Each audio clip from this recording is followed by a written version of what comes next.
Bonjour les CP, j'espère que vous allez bien. Moi en tout cas je vais bien aujourd'hui et j'ai décidé de tester avec vous une nouvelle manière de lire l'album Aventure à la piscine. Alors c'est une première, hein, donc vous me direz si ça vous convient ou pas. Alors, Aventure à la piscine, est-ce que vous vous souvenez du début de l'histoire? Est-ce que quelqu'un peut me raconter ce qui s'est passé dans les épisodes précédents et qui sont les personnages de cette histoire? Oui, il y a d'abord Perrine. Perrine qui est la petite fille qui se trouve où sur la couverture? Vous arrêtez mon doigt.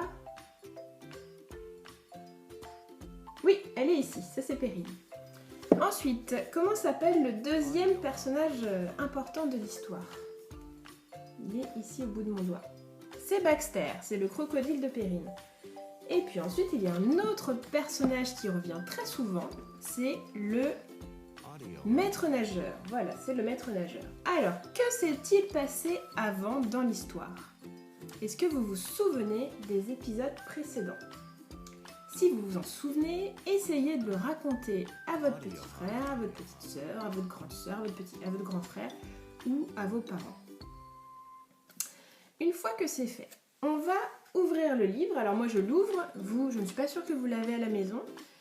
Donc si vous ne l'avez pas, je vais vous mettre les pages dans la vidéo.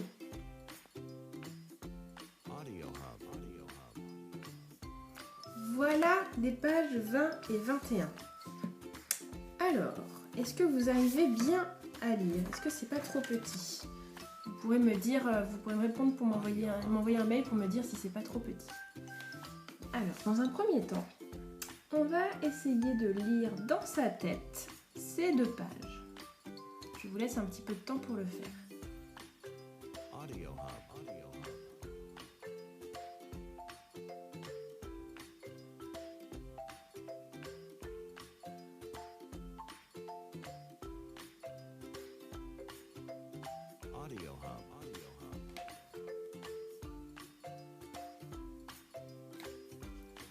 Alors, est-ce que tout le monde a eu le temps de lire dans sa tête?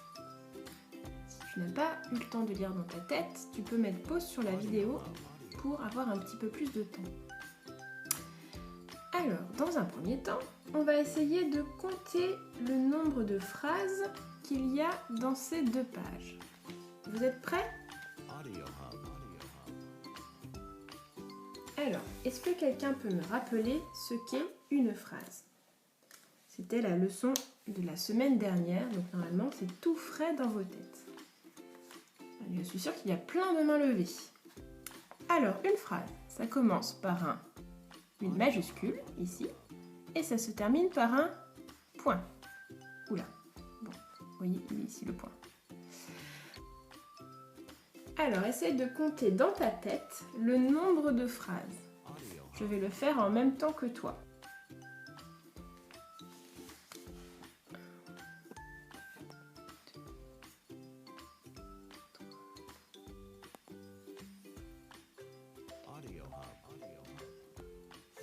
Alors moi j'ai compté 7 phrases. Est-ce que tu es d'accord avec moi? Bon, tu peux entourer les signes de ponctuation sur la feuille qui est dans le PDF que j'ai envoyé. Alors, qu'est-ce que tu as compris du texte?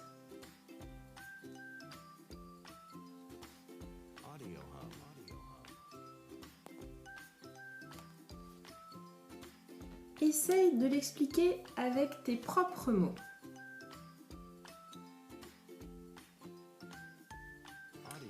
Tu as peut-être remarqué qu'il y a des mots difficiles à lire ou difficiles à comprendre.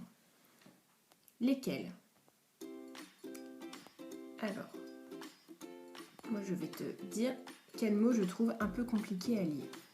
Ici, on a un air féroce. Qu'est-ce que ça veut dire un air féroce, à ton avis? Oui, un air féroce, ça veut dire un air méchant, un air agressif, un air en colère. Il y a un autre mot qui est un peu compliqué, ici. Baxter était épuisé. Qu'est-ce que ça veut dire épuisé? Voilà, ça veut dire Baxter était très fatigué. Il était vraiment très fatigué. Bon, on va essayer de lire ces pages à haute voix. Est-ce que tu es prêt? Tu essayes de lire en même temps que moi? Allez, on y va. À ce moment-là, des petits hommes arrivèrent avec leurs lances, leurs arcs et leurs flèches. Il y eut un curieux bruit de tam-tam. Soudain, Perrine entendit une terrible voix. « Tu ne t'attendais pas à me revoir, hein, ma petite demoiselle ?» Le maître nageur!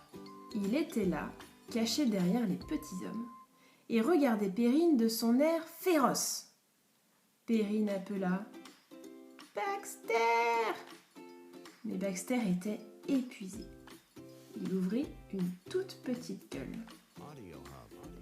Alors, à ton avis, pourquoi est-ce que ici, Baxter est écrit en lettres toutes tremblantes? Pourquoi? Eh bien oui, c'est parce que Perrine, à ton avis, comment elle se sent?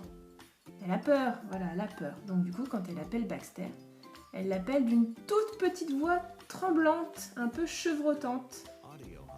Alors, à ton avis, qui sont les petits hommes avec leurs flèches? Et que vont-ils faire?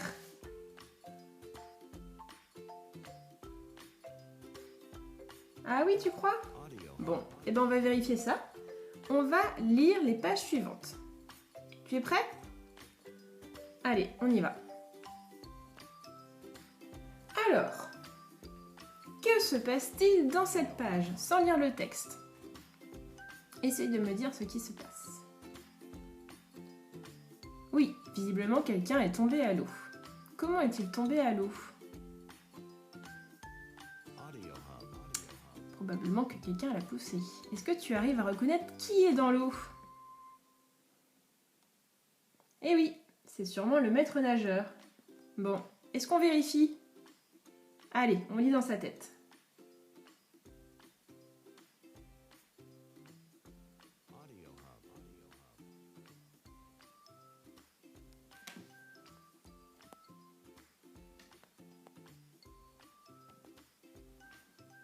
Tu peux mettre pause sur la vidéo si tu n'as pas eu le temps de lire dans ta tête. On va essayer de compter les phrases de ce texte. Le nombre de phrases.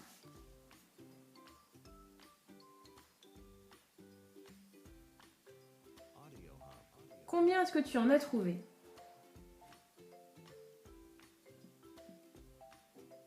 Moi, j'en ai trouvé 8. Essaye d'entourer les majuscules et d'entourer tous les points.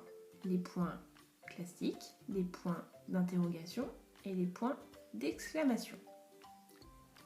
Alors, il y a un nouveau personnage qui est arrivé dans l'histoire. Est-ce que tu peux me dire qui c'est?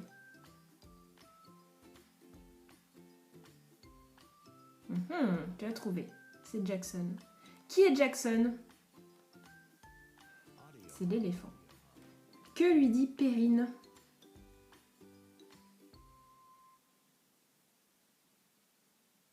D'accord.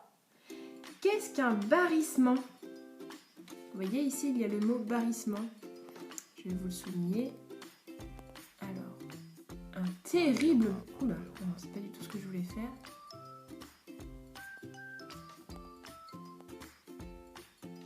Un terrible barrissement.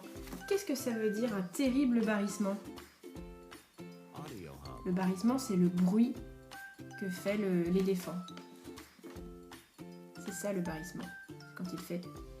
Moi, j'arrive pas à le faire, mais voilà. C'est le bruit de l'éléphant.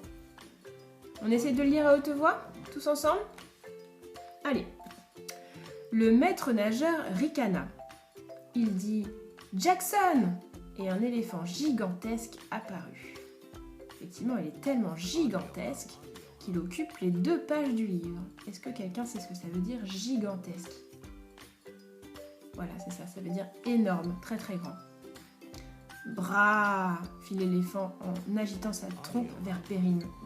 Mais Perrine le regarda droit dans les yeux est par là. Je suis ton ami. Lui est un ennemi. Elle désignait le maître nageur. L'éléphant poussa un terrible barrissement. Il enroula le maître nageur de sa trompe, l'expédia au loin dans le fleuve. Tiens, qu'est-ce que ça veut dire, l'expédia? C'est ça, ça veut dire le jeta. Le jeta très loin dans le fleuve.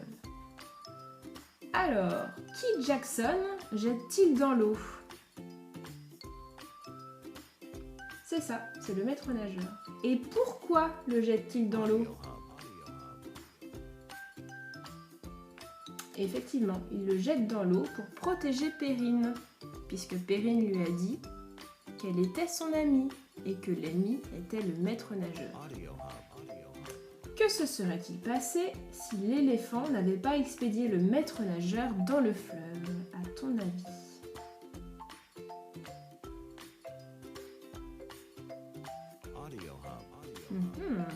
C'est possible. Nous verrons ça lors du prochain épisode. En attendant, je te propose de faire les exercices du cahier d'activité, pages 20 et 22, pour voir si tu as bien compris l'histoire. Donc ces exercices se trouvent dans le fichier que j'ai envoyé par mail à tes parents. Voilà.